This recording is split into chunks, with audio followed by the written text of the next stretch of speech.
नमस्कार, मैं संतोष सिंह और आज हम पॉलिटिक्स में बात मोदी और उस शाह की पॉलिटिक्स की चर्चा करने जा रहे हैं जिस पॉलिटिक्स के सहारे इस देश को पिछले 12 वर्षों से वो साधते आ रहे हैं। हिंदू मुसलमान, भारत पाकिस्तान, धारा 370, अयोध्या, यही इनका एजेंडा रहा है और इन्हीं एजेंडों के सहारे वो देश को साधते आ रहे हैं। लेकिन अब लग रहा है कि ये चीज़ें इनके हाथ से निकलता जा रहा है। अब बात बदलती जा रही है।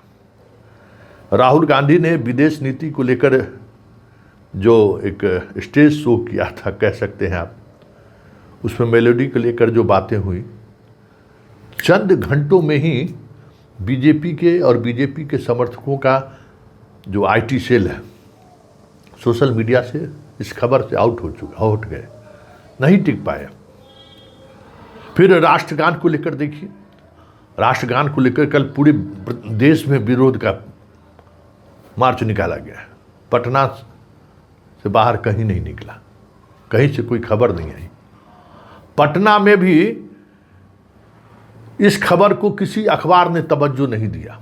आप समझ सकते हैं कि किसी अखबार ने, बिहार के किसी अखबार ने तवज्जो नहीं दिया उनके सोनिया गांधी वाले इसको लेकर। आप सोच लीजिए कि सोनिया गांधी को लेकर क्या, जो उन्होंने राष्ट्रगान का अपमान किया, भीड़ भी नहीं जुटा पाई बीजेपी। कोई अखबार में ने इसको कोई तवज्जो तक नहीं दिया। आप देखिए ना, अखबार हमारे पास है, किसी अखबार ने इसको तवज्जो तक नहीं दिया। फ्रंट पेज को छोड़ दीजिए, छोटी सी एक खबर लगा दी है।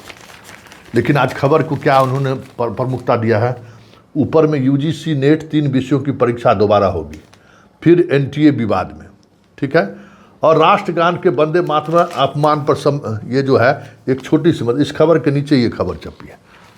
अब समझ लीजिए, देख लीजिए खबर का कि एनटीए जो गड़बड़ी की, फिर गड़बड़ी हुई है, प्रश्न पत्र गलत पूछ दिया और उसको फिर से परीक्षा लेने की बात हुई। इसको अब अखबार भी मोदी और शाह के राष्ट्रवाद से ऊपर जगह दे रही है। मतलब लोगों की मानसिकता बदलती जा रही है। आप इस खबर का देख सकते हैं कि कटिंग भी हम आपको दिखा रहे हैं कि एक छोटे से कॉलम पर अमित शाह की खबर छपी है, 2 कॉलम की, और नीट वाली परीक्षा एनटीए की भूमिका पर देखिए 3 कॉलम में खबर छपी है। किस तरीके से खबर के छपने से मानसिकता को समझते हैं हम लोग कि अखबार भी क्या सोच रहा है।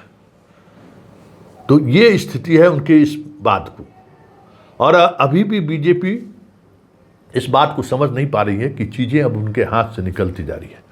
जिस राष्ट्रवाद, हिंदू मुसलमान, भारत पाकिस्तान के सहारे वो राज करते आ रहे हैं, अब वो एजेंडा चलने वाला नहीं है। और जंतर मंतर के बाद तो चीज़ें साफ बदल गई है। और किस तरीके से बदल गया है, कल फिर बाबा रामदेव को उस बयान से समझा जा सकता है। वो बाबा रामदेव जो बीजेपी के 2014 की सरकार बनाने में भूमिका तो थी, जंतर मंतर से लेकर रामलीला मैदान तक भ्रष्टाचार के खिलाफ उन्होंने जो अभियान चलाया, उस अभियान का असर तो जनता के दिमाग पर पड़ा था। वो क्या आप मान रहे हैं, बड़ा बदलाव है ये भाई। 1-2 दिन पहले भी वो बयान दिए थे, लेकिन कल का बयान तो उनका एकदम समझ जाइए कैसा बयान है कि आप सोच नहीं सकते कि ये बाबा रामदेव का ही बयान है। और बाबा रामदेव वही कह रहे हैं जो अखबार कह रही है। चैनल की तो बात छोड़ दीजिए, चैनल वाले, अखबार में भी सारे अखबार वाले नहीं, कुछ अखबार वाले इस लाइन पर आगे बढ़ गए हैं। भास्कर का हमने आपको दिखाया था, हिंदुस्तान और बाकी दैनिक जागरण की तो बात ही करना बेमानी है। ये लोग तो सरकार का मुखपत्र है, सरकार जो कहेगा वही चलाएगा। तो देखिए बाबा रामदेव क्या कह रहे हैं और बाबा रामदेव का कहने का मतलब क्या है, जरा इसको समझिए। देश में न हिंदू खतरे में है, न मुसलमान, न सिख, न ईसाई, न जैन, न बौद्ध, न ब्राह्मण, न क्षत्रिय, न वैश्य, न शूद्र, न दलित, न आदिवासी, वनवासी, न SC ST। देश में खतरे में है देश का बचपन, देश की जवानी, देश का वर्तमान और देश का भविष्य, देश की प्रकृति, देश की संस्कृति और सभ्यता, देश की अखंडता और संप्रभुता।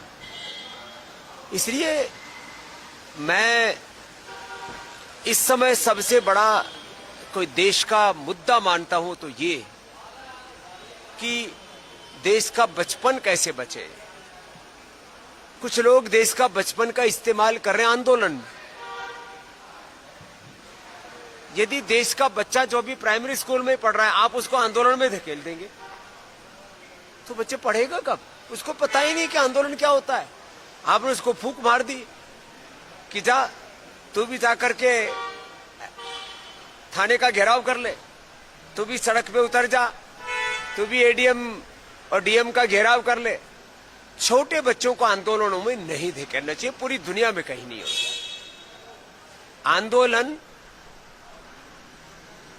ये अभिभावकों का उत्तरदायित्व है बच्चों के लिए, और जब बच्चे जब एडल्ट हो जाते हैं तब उनको अपने अधिकारों के लिए संघर्ष करना चाहिए और अपने कर्तव्यों के पालन के लिए भी प्रतिबद्धता उनके अंदर बढ़नी चाहिए। देश में अराजक आंदोलन तो नहीं, हाँ देश में संविधान की लोकतंत्र की रक्षा के लिए संवैधानिक लोकतांत्रिक नैतिक आध्यात्मिक मानवीय मूल्यों पर आधारित आंदोलन होने चाहिए। मैं इसका समर्थक हूं।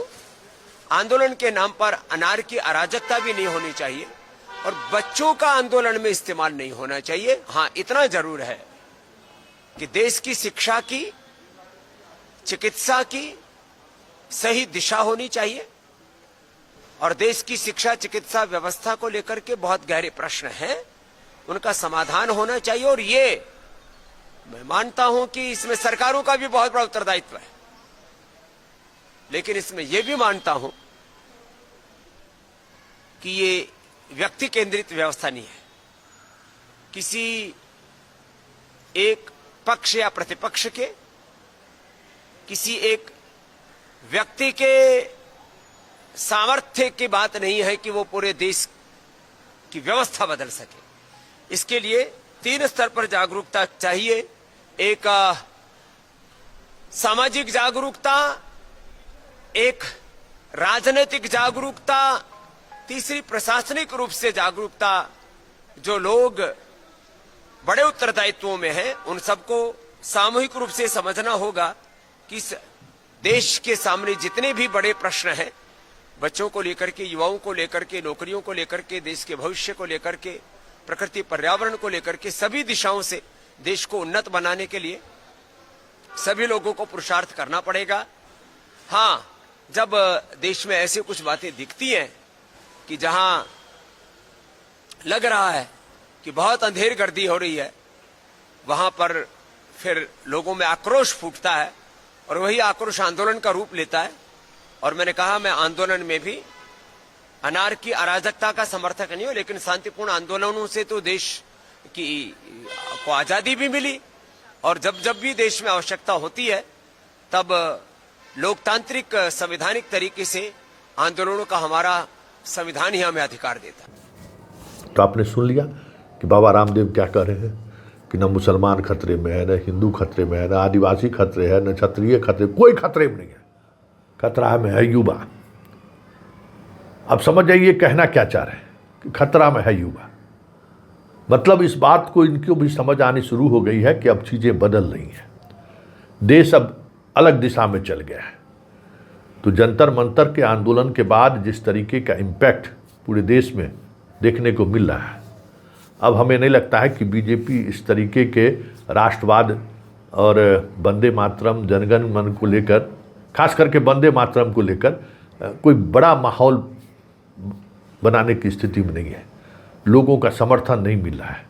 सोशल मीडिया पर भी वंदे मातरम पर सोनिया गांधी का वो क्लिप चलाने की कोशिश हुई ITTL को, तो हजारों वीडियो डाल दिया गया और उसमें AI का भी ज़बरदस्त इस्तेमाल हुआ है कि पटना में जन मनगण हो रहा है और मोदी स्टेज पर घूम रहे हैं, नीतीश कुमार के साथ हाथ ऊंचा करके देखें। कितना सही है कह नहीं सकते, लेकिन AI से भी बना के लोग, या फिर कहीं ऐसा हुआ भी है प्रदेश अध्यक्ष जूता पहन के चले गए झंडोत्तोलन करने के लिए, उस पर भी बवाल है। बीजेपी राष्ट्र ध्वज के जगह पर बीजेपी पार्टी में अपना ध्वज फहरा लिए हैं। क्या कहते हैं, महाराष्ट्र के मुख्यमंत्री अब ये भी एआई जनरेट है या फिर सही है हम नहीं कह सकते हैं, लेकिन वतन के जगह पर उन्होंने कुछ और इस्तेमाल कर दिया है। तो ये सारी चीज़ें ऐसी चल रही है ना कि जो काम बीजेपी का आईटी सेल आज से 10 साल 12 साल पहले जिसकी शुरुआत की थी, जिसके सहारे उन्होंने मनमोहन सरकार को डिस्क्रेडिट किया, कांग्रेस की सरकार को पूरी तौर पर डिस्क्रेडिट कर दिया, आज उनको वही फेस करना पड़ रहा है। कितने वीडियो को आप हटा पाइएगा, कितने वीडियो के बारे में कही पाइएगा कि एआई जनरेट है। मतलब चीज़ें इस तरीके से बदलती हुई दिख रही है कि सोशल मीडिया पर खास करके बीजेपी कहीं दूर दूर तलक नहीं है। बीजेपी के खिलाफ माहौल बनता जा रहा है और उस माहौल में कॉकरोच जनता पार्टी ने एक बड़ी भूमिका निभाई है और ये भूमिका आने वाले समय में मोदी सरकार के लिए मुश्किलें खड़ी कर दें तो कोई बड़ी बात नहीं होगी, क्योंकि चीज़ें अब बदल चुकी हैं। अब 140 करोड़ की आबादी को रोजगार चाहिए, भूख से 3 टाइम भोजन चाहिए, चर्चा उस पर चाहिए, कैसे आप रोजगार सृजन। तो सिर्फ पुराने वही पहले नक्सलवाद, फिर अर्बन नक्सलवाद, अब दिमागी नक्सलवाद की बात हो रही है। अब इससे देश मोदी जी बहुत आगे निकल चुका है। सोनिया गांधी कितना राष्ट्रभक्त हैं, कितना राष्ट्रद्रोही हैं, वो वंदे मातरम से तय नहीं हो रहा है। अब उससे भी देश आगे निकल चुका है। अब देश आपसे सवाल कर रहा है और जो सवाल कर रहा है उसके जवाब देने की स्थिति में नहीं है, तब तो फिर आने वाला समय बहुत मुश्किल होगा। सत्ता में भले बने रहिए, सांसदों की संख्या को तोड़कर भले 2/3 मेजॉरिटी में आ जाइए, लेकिन ये जो हालात हैं, ये हालात आने वाले समय में आपकी पूरी पार्टी, पूरी संगठन को असहज कर दे तो कोई बड़ी बात नहीं होगी।